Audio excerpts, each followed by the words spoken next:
Mystery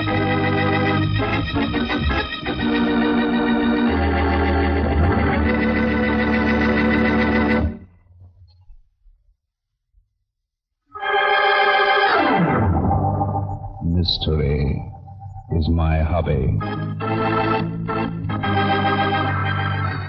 Ladies and gentlemen, Barton Drake speaking. For this week's drama, I've selected case history number 127 from my book, Mystery is My Hobby. I call it Death is a Grain of Sand.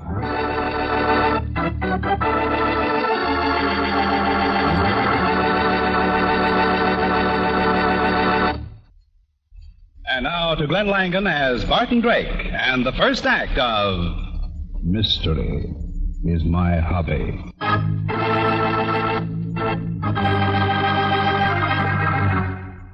Why the good inspector had to drag me to the theater tonight of all nights is quite beyond me.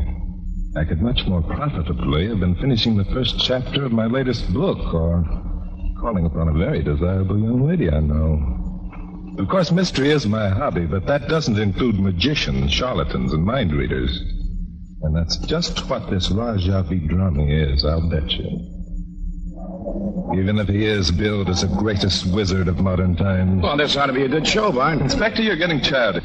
Certainly you don't believe in this stuff. Of course not. I'm here on business. You want to learn some card tricks? Now, look, Bart, you know the department frowns on these kind of things.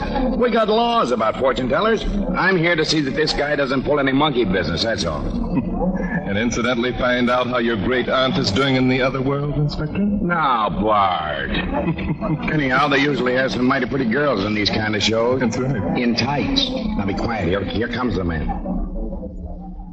Good evening, ladies and gentlemen. To some of you, it may indeed seem strange that I appear before you in this unusual capacity, but I assure you I am the same Dr. Tree who was your professor of psychology at the university. Hey, it sounds as if the guy might be all right, Bart. Why, Inspector? A professor wouldn't give up a good job to handle a fake, would he? Maybe not. I am convinced that the Raja Hanuman Vidrami has developed the ability to control his mind, as well as the minds of others, to an extent never before known to science. That is why I left the university a year ago, to enjoy the company of this great man. I therefore take great pleasure in introducing to you Raja Vidrami. Greetings, ladies and gentlemen. I am Raja Vidrami. During the evening, I shall attempt many experiments. However, the greatest one of all will require the whole evening. I shall therefore begin it now. Loretta, if you please. You will become rigid, Loretta. Dr. T, you and I will bind her hands to her side. We will place the rigid body upon this bed of sharpened spikes. Strike them, Dr. T. I wish the spectators to know that they are real. Yes, Raja. We now place this sheet over Miss Loretta. Now, Dr. Tree, you will cover her completely with sand to a depth of at least 2 feet. Ladies and gentlemen, you shall see at the end of this performance that despite a complete lack of air, when we uncover her, she will still be alive.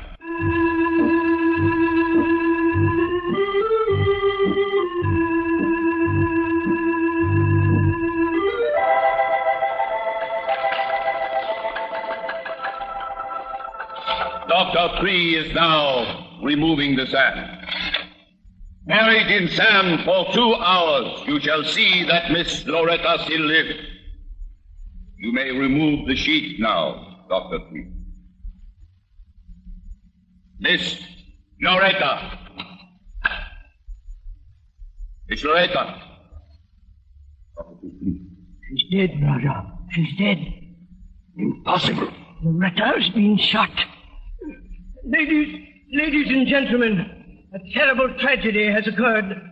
The girl we buried alive in the sand is dead. Not by suffocation. She's been shot.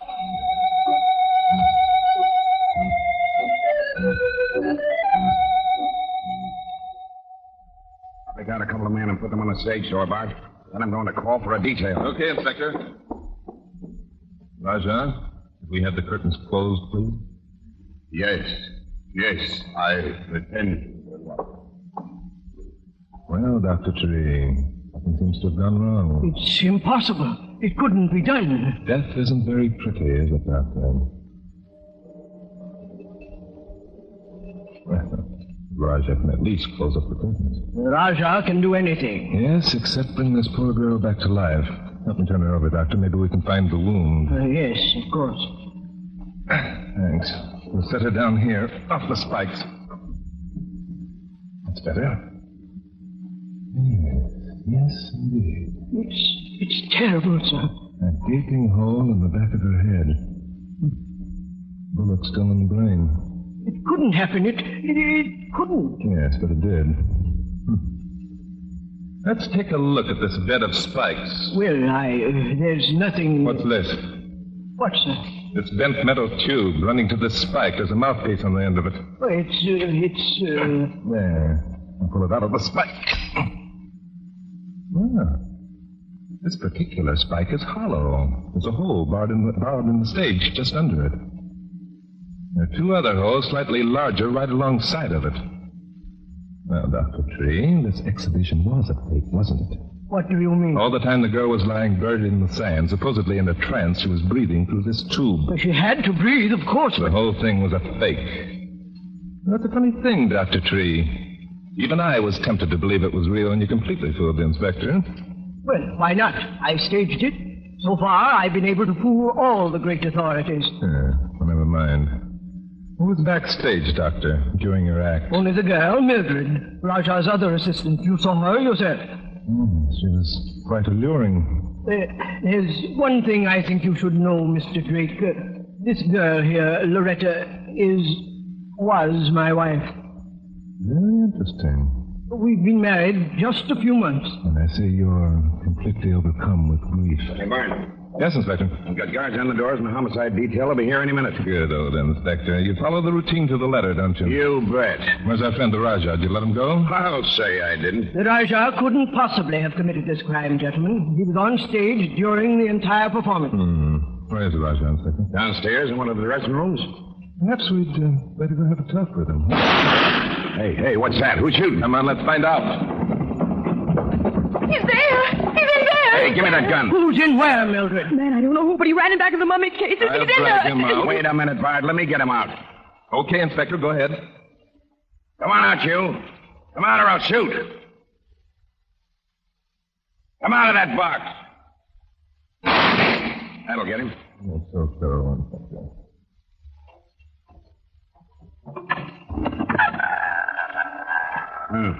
Nobody in there. I'm sure I saw somebody. I'm sure I did. Hey, what was that crash? Where's Dr. Tree? How do I know? He was just here. I'm afraid this little pretty has tricked us, Inspector. She's distracted us long enough for Dr. Tree to go downstairs and conceal some evidence.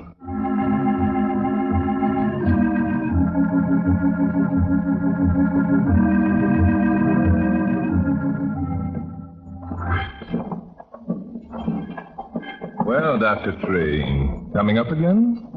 I was down here looking for evidence. Uh-huh. And why did you expect to find some evidence down here? It's obvious, isn't it? Loretta was killed while she was lying on her back, buried in the sand. She was hit in the back of the head. This is the only place the shot could have come from. What evidence did you find, Dr. Tree? None whatsoever. I even moved our wardrobe trunks. What was that crash we heard? One of the trunks got away from me as I tipped it.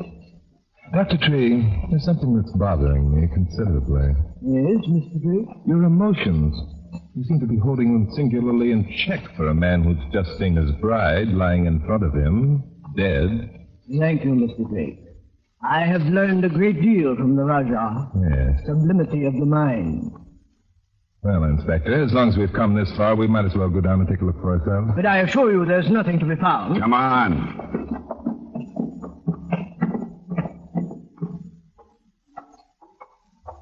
This is it, gentlemen. We are now directly beneath the stage. I see. Are these the wardrobe trunks you were moving, Doctor? Yes?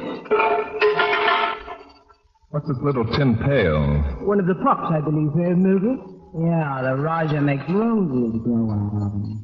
This one's been smashed. I'm afraid the trunk fell on. I see that some of your sand has leaked through onto the floor from above. Possibly. There are several holes in the stage. Hey, Mark, come over here.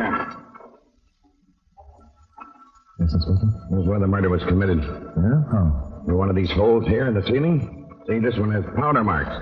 Somebody poked a gun through this hole and pulled the trigger. I wonder who. Mildred, that's who. She's the only one who was off stage, and I took a gun away from her, remember? But Mildred's gun was an automatic. An automatic wouldn't fit into that hole, Inspector. Yeah, that's right. Okay, so it wasn't Mildred, but somebody did. I better find the gun, too, right here in this basement. Mr. Drake, could I speak to you alone? Well, Go ahead, Bart. I'll stick with the doctor here. I'm going to find that gun, and I'm betting he'll help me find it.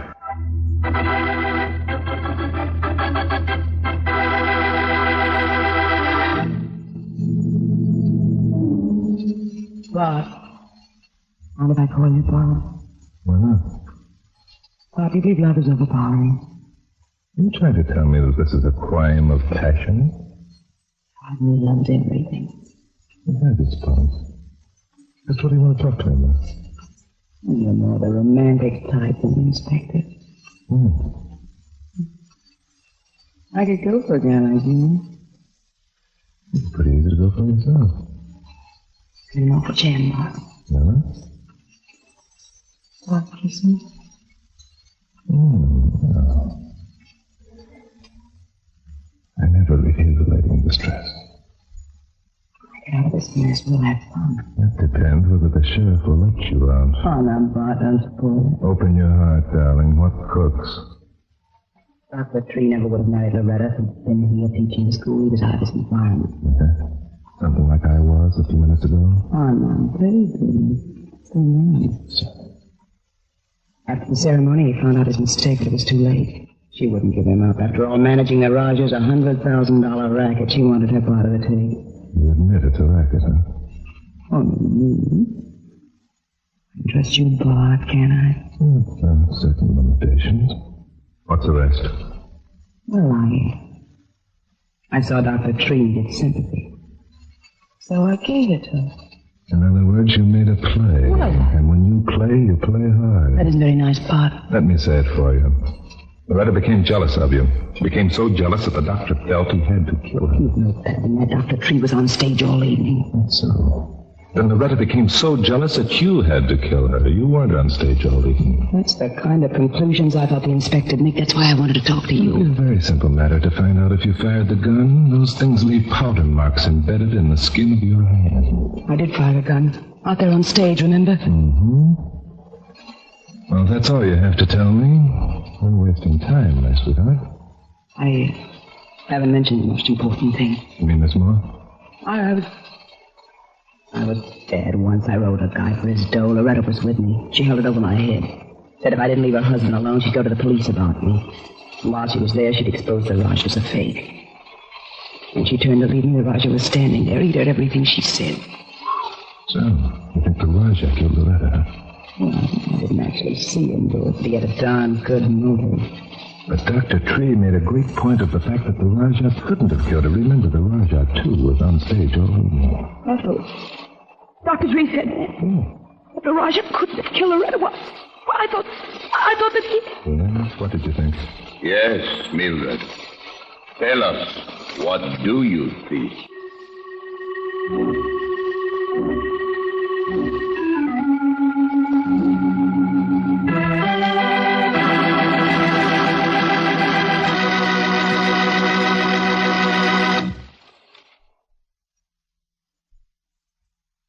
And now back to Glenn Langan as Barton Drake and the second act of Mystery is my hobby.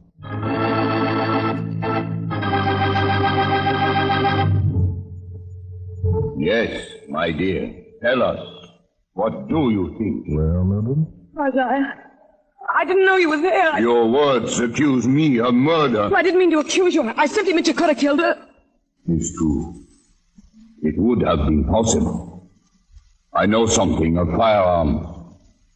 Even better still, I know ways of controlling the human mind so that a person will destroy himself.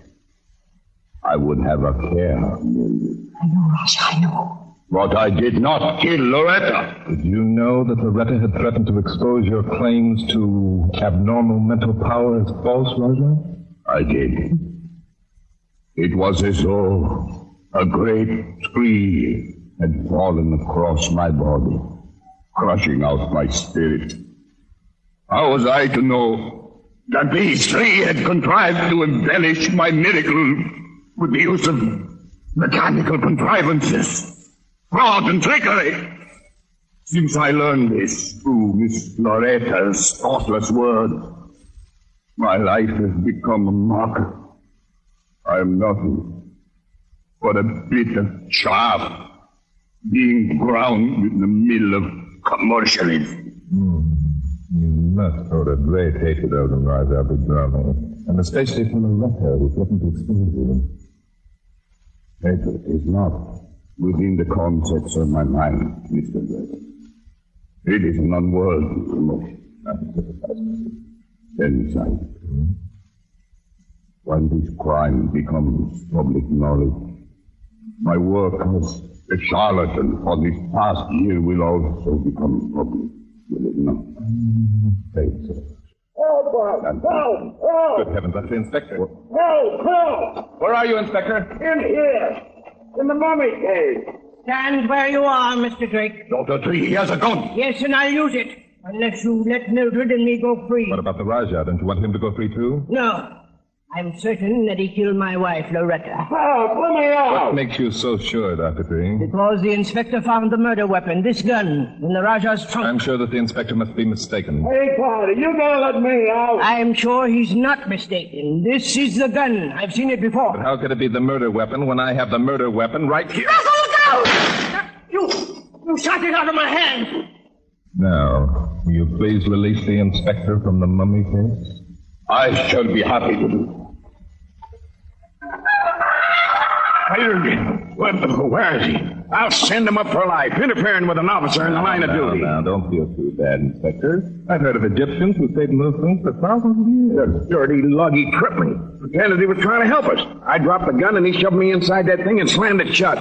Oh, Bart, when the boys hear about this... No, don't worry, Inspector. I won't tell. I think I'll just work the doctor over for luck. Just a minute, Inspector. Let's get one crime solved before we become involved in another. Now, the way I see it, Dr. Tree here and the beautiful Mildred are in love, age notwithstanding. Each seems to be afraid that the other did the killing, and each is trying to protect the other. I can get results quicker with the heel of my hand. I'll make the doctor confess, but quick. I'll save you the trouble, Inspector. If you all come out onto the stage, I believe I can now reconstruct the crime.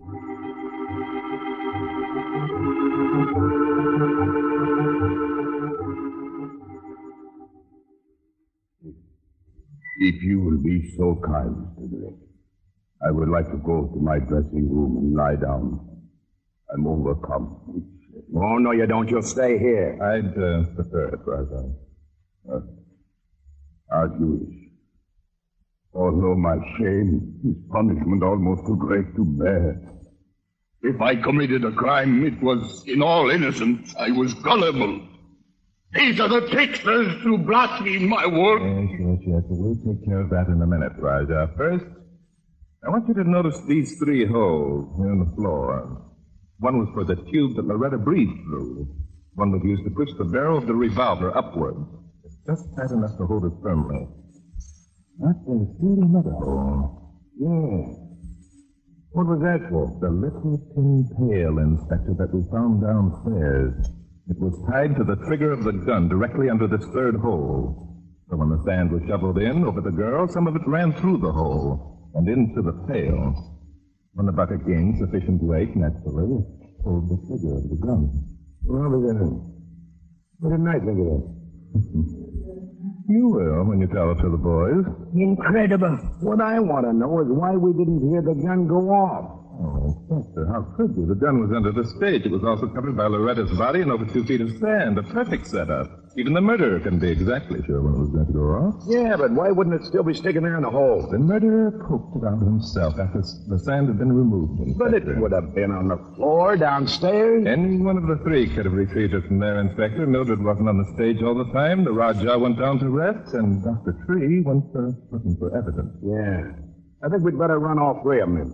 Listen, Roger. Hey, no, you don't. No, you don't. Give me that knife. I go where spirits are kind, where there is no fraud or deception. Roger. That's my son. You're dying. You know that, don't you? Yes. The place is as I wish. What about the murder, Rajah? Tell us. A human can understand so much. I worked for Greggy, then found that through Greggy was not for me. That is the tragedy into itself. Tell us. Please tell us about Loretta. Loretta. Yes. As Allah will. Hey, he's dead. Yes, he's dead. Well, I guess that just about closes the case. Yes, Dr. Tree, it just about does.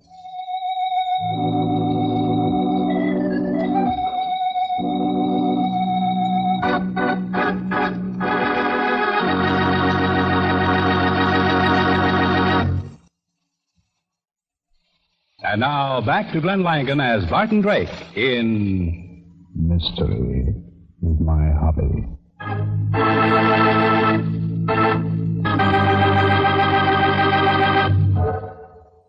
You know, Inspector, the Rajah was a good and sincere man. He had a lot of talent, if the others hadn't tried to exploit it. What kind of talent? Extrasensory perception, for one thing. What's that? Yeah, but I don't believe it, whatever it is. Don't tell me that he gave you some kind of a thought transfer that made you tell me to arrest Dr. Tree for Loretta's murder. Or maybe you read his mind. no, Inspector. It wasn't a thought transference. In fact, it was Dr. Tree's complete lack of thinking that put me on the right track. Yeah? Yes, I'm afraid so. You remember when he announced Loretta's death from the stage? He said she'd been shot. But when we looked at the body lying face up on that bed of spikes, there was no visible wound. We didn't find the wound until we turned her over. Well, I'd have seen that, too. Only I was out posting guards on the doors and phoning headquarters. Why, of course you would, Inspector. Just as you knew that Dr. Tree was the only person who could possibly have pushed that gun barrel down through the hole in the floor. Did I know that? I certainly did. He was the one who shoveled the sand out of the way. He was the only person who came near the body and the gun. You knew that, Inspector. You wouldn't have insisted on staying downstairs and searching for the murder weapon. I found it, too. Yes, you certainly did, Inspector. In the Rajah's trunk, right where Dr. Tree had put it. I'm good, ain't I? Yes, you are. You certainly are. It was you who also pushed the trunk aside, Inspector, the trunk that Dr. Tree used to hide and smash the little tin pail, which was attached to the trigger of the revolver. Pah, that was easy. Oh, I don't It was you, though, who found a little pile of sand. Hmm? You know, Bart, love's a terrible thing. Oh, Inspector, don't tell me that you're down on love. I am when it makes a guy kill his wife because he wanted a babe like Mildred. Mildred isn't so bad, Inspector. You can blame greed just as much as love. Loretta hung on to the doctor not because she loved him. She only wanted the wife's share of his $100,000 racket. Yeah, love and greed. Both of them are terrible. Hey, Bart, remember, you promised that you wouldn't tell the boys down at headquarters about me being locked up in that mummy case. Oh, Inspector, of course I won't. I don't get any pleasure out of telling the world that a man is a fake. Mystery is my hobby. Hey, close up, Bart.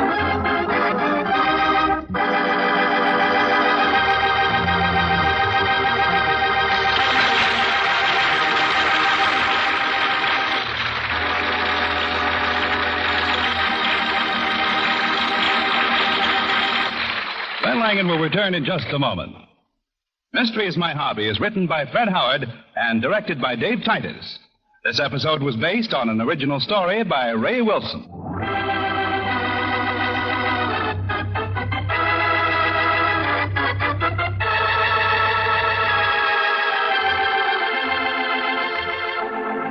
Our original music was composed and played by Len Salvo. Included in our cast were Ken Christie as Inspector Denton, Junius Matthews as Dr. Tree, John McIntyre as Raja Vidrami, and Betty Lou Gerson as Mildred. The events depicted in this story were entirely fictional, and any resemblance to actual places or people, living or dead, is purely coincidental. And now, here's Glenn Langan with a word about next week's story.